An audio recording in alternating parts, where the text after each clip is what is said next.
Thalassaemia কিভাবে আসে তার আমার একটা বিচার আছে প্রত্যেক মানুষের মধ্যে, প্রত্যেকজন জানার অধিকার আছে। থ্যালাসেমিয়া কি? থ্যালাসেমিয়া হচ্ছে একটা বংশগত রোগ যা বাবা মার কাছ থেকে আসে। এই থ্যালাসেমিয়া কেরিয়ার আর থ্যালাসেমিয়া রোগীর দুটোর মধ্যে প্রচুর ফারাক আছে। যারা কেরিয়ার হয় তারা কোনোদিনই সাধারণ মানুষের থেকে আলাদা নয়, নর্মাল। এখানে তোরা বসে আছিস সবাই নর্মাল, কিন্তু যখন তোরা জানতে পারবি আমি কেরিয়ার, তার মানে সবচেয়ে বেশি জানলি নিজের সম্বন্ধে। তুই কেরিয়ার জানতে পারলে পরে এই কেরিয়ারটা কিন্তু কোনো সিমটম থাকে না, কোনো মেডিসিনের দ্বারা ইয়ে করা যাবে না যে আমি কেরিয়ার থেকে মুক্ত হয়ে যাব, মেডিসিন ব্যবহার করলে হবে না। বিশ্বের কোনো মেডিসিন নেই যে কেরিয়ারকে সমাপ্ত করে। Amitabh Bachchan thalassemia carrier, Mithun Chakraborty thalassemia carrier, football খেলে জিদান ফ্রান্সের থ্যালাসেমিয়া কেরিয়ার, তোদের কন্যাশ্রীর একজন আইডল হচ্ছে, আইকন হচ্ছে নূপুর সরকার, সে থ্যালাসেমিয়া কেরিয়ার। তাহলে কেরিয়ার জীবনের কোনো বাধা নেই। তাহলে বাধা কিসের জন্য? টেস্ট কেন করবো? এই কেরিয়ারটাকে জানার জন্য। আমি কেরিয়ার তো নই, সেই জন্য। এবার থ্যালাসেমিয়া কিভাবে আসে? ওটা হলো যে বাবা মার কাছ থেকে আসে। এই বংশগতি রোগ, বাবা মার অর্ধেকটা পাই, বাবার অর্ধেকটা পাই, মেয়ে মানে প্রত্যেক সন্তানেরই দুটো করে থাকে। যেমন শুভেচ্ছার আছে, বাবার ভালো আছে খারাপ আছে, মায়েরও ভালো জিন আছে খারাপ জিন আছে। যখন শুভেচ্ছা এসেছে, বাবার খারাপ জিনটা আর মায়ের খারাপ জিনটা ওর শরীরে এসে গেছে। এবার ওই ক্ষেত্রে কি হয়েছে, ও রোগী হয়ে গেছে। আমি একজন থ্যালাসেমিয়া কেরিয়ার, আমার মা হয়তো কেরিয়ার ছিলেন, আমি সেটা পেয়েছি। আমার বাবা স্বাভাবিক ছিলেন, কেরিয়ার হয়েছে। ম্যাডাম যেমন ছিল থ্যালাসেমিয়া কেরিয়ার, এতে কিচ্ছু অসুবিধা নেই। ম্যাডাম ভিডিও, তাতে কোনো অসুবিধা নেই। কিন্তু আজকের দিনে দাঁড়িয়ে আমরা কেরিয়ারটাকে জানতে পারি না বলে আজকে থ্যালাসেমিয়া রোগীর জন্ম বেশি হচ্ছে। এবার এটা কিভাবে সচেতনতা বাড়ানো যায়? এই তোরা যেটা শুনছিস এইটাই হচ্ছে আমাদের সচেতনতা। কারণ গ্রামে গঞ্জে যেখানে সেখানে বিবাহ হচ্ছে, সেখানে তোদের একটাই কাজ হবে, 5টা বন্ধুকে বলবি থ্যালাসেমিয়া টেস্ট করে বিবাহ করতে হবে। বাড়িতে গিয়েও এই সম্বন্ধে নিয়ে আলোচনা করবি। বাবা মাকে জিজ্ঞাসা, তুমি কি যখন বিবাহ করেছিলে থ্যালাসেমিয়া টেস্ট করেছিলে? বলবে না। আমি যদি কেরিয়ার হই তাহলে তোমাদের দুজনের মধ্যে কেউ হবে। কারণ ও শুভেচ্ছার মায়েরও আছে ভালো একটা খারাপ একটা। এখানে ছবিটা নেই, তোদের দেখাতে পারতাম, ওখানে আছে, পরে দেখো। তো এইবার এইটা সচেতনতা হচ্ছে একটা, যে আমাদের জীবনে একটা জানার জায়গা আছে, সেটা হচ্ছে যে আমি পাবো কিনা জেনে। আর এটা সম্পূর্ণ বিনা খরচায় হয়, সেই জন্য এটা আমাদের টেস্ট করা একান্ত দরকার আছে।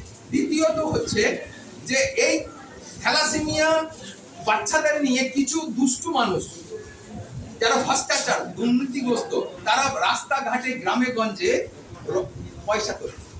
একদম দরকার নেই। একটা থ্যালাসেমিয়ার জন্য শুধু রক্তের দরকার হয়, পয়সার দরকার হয় না। তারা সেই পয়সাটা নিজের কৌশলে যেমন করে বলে পয়সাটা তাতে নিজের হয়। সেই জন্য তোরা এটা চাইবি যে কোনো কাউ যদি পয়সা চাইতে আসে দিবি না, বলবি আমরা রক্ত দিই থ্যালাসেমিয়া বাচ্চার জন্য, পয়সা দিতে পারবো না।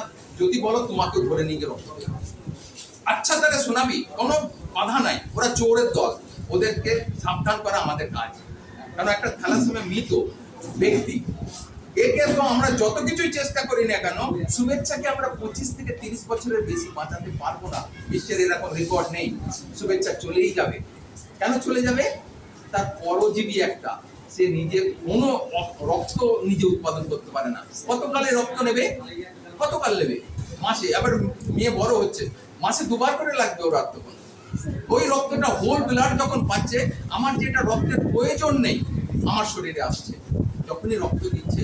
আমার রেড কণিকার দরকার আছে, রেড কণিকা পাবো, শ্বেত কণিকার দরকার নেই। দুটো লোহিত কণিকা শ্বেত কণিকা হয় তো, তবে তো লাভ হয়। এবার শ্বেত কণিকা রক্তের মধ্যে থাকে, ওর শরীরে দরকার শ্বেত কণিকা, লোহিত কণিকার দরকার নেই। কিন্তু অনাব্রত ও লোহিত কণিকা পাচ্ছে, হোল ব্লাডের মধ্যে আর আলাদা করার নেই, কম্পোনেন্টস নেই। আজকে বর্তমানে কিন্তু কম্পোনেন্টস হচ্ছে, কিন্তু এই বিশ্বের কোনো মেডিসিন নেই এই থ্যালাসেমিয়া রোগকে সারানোর জন্য। ওকে কোনো জায়গায় ডাক্তারে যদি বলে সারিয়ে দেবো, তাহলে ডাক্তার পয়সা খাচ্ছে। ডাক্তার জানে না। এখানে ডাক্তার এসেছিল, আরো ডাক্তারবাবু কথা বলার দরকার ছিল যে এই রোগটার সম্বন্ধে, যে রোগটার কোনো মেডিসিন নেই। কিছু আছে ট্যাবলেট আছে, যেমন রক্তকে মানে মানে স্টে করার জন্য কিছু ইনজেকশন আছে, কিছু ট্যাবলেট আছে, কিন্তু জীবনের সমূলে ধ্বংস করার মতো কোনো মেডিসিন নেই। আরেকটা আছে বন মেরু ট্রান্সমিশন। কারণ বন মেরু বলতে কি আমাদের শরীরের মধ্যে হাড় থাকে, হাড়ের মধ্যে নরম একরকম মজ্জা থাকে, ওই মজ্জার মধ্যে জিন থাকে। এই জিনটাকে যদি পরিবর্তন করা যায় পুরো হাড়ের মধ্যে মজ্জাটাকে যদি পরিবর্তন করে তবে সে হবে। কিন্তু ইন্ডিয়াতে ম্যাক্সিমাম 55 লাখ টাকা দরকার, তা গ্যারেন্টি থাকে না। এই গরিব মানুষ কোথায় যাবে? রক্তের জন্য আমাদের কানতে হয়, তো থ্যালাসেমিয়া রোগীর জন্য তো কত। আমার সকাল বেলায় টেলিফোন আসে ম্যাক্সিমাম 10-12 জনের যে স্যার রক্তের ব্যবস্থা করে দিন। তো এটা যদি তোরা থ্যালাসেমিয়া টেস্টটা করিস, একটাই হচ্ছে যে এই কাগজটা তোরা রাখবি খুব মানে যেমন সার্টিফিকেট রাখিস বাড়িতে, দলিল রাখিস, সেইভাবে রাখবি। তোদের জীবনে প্রত্যেক মেয়ের লাগবে এই কাগজটা। যখনই হসপিটালে বিয়ে খাওয়া হচ্ছে, প্রেগনেন্সি আসছে, হসপিটালে যাবি, ম্যান্ডেটরি আছে, বাধ্যতামূলক আছে, তোকে থ্যালাসেমিয়া টেস্ট করতেই হবে, করতেই হবে, তাহলে তোকে আর অরিজিনাল হসপিটালে অ্যাডমিট করবে না। এবার তারপরে এই কাগজটা দেখালে তোদের ছুটি যাওয়ার দরকার নেই। এবার যদি বলে তার হাজবেন্ডকে, এবার তুই যদি বাহক হোস, বাহককে বিবাহ করবি না, বাহককে বিবাহ না করলে থ্যালাসেমিয়া কেরিয়ার আসতে পারে, বাট থ্যালাসেমিয়া রোগী এই সংসারে আসবে না। তো এই পর্যন্ত আছে। তোদের যদি কোনো কোশ্চেন থাকে আমাকে বলবি। আর তোদের আর একটা বলে দিচ্ছি, থ্যালাসেমিয়া সম্বন্ধে মানুষের কাছে এই টেস্টটা সম্বন্ধে বলা দরকার আছে প্রত্যেকদিন। আর ম্যাডামদের, হেডমাস্টারকে আমি রিকোয়েস্ট করবো প্রত্যেক 4 দিনে 7 দিনের মধ্যে একদিন যেন থ্যালাসেমিয়া টেস্টের সম্বন্ধে বলেন। তাতে কি হয়, সচেতনতা বাড়বে, স্টুডেন্টরা জানতে পারবে, ছাত্ররা জানতে পারবে। এই ক্ষেত্রে আমাদের প্রচার অ্যান্ড প্রসারটা বাড়বে। থ্যালাসেমিয়া মুক্ত সমাজ গড়ে তোলা একান্ত কাম্য আমাদের।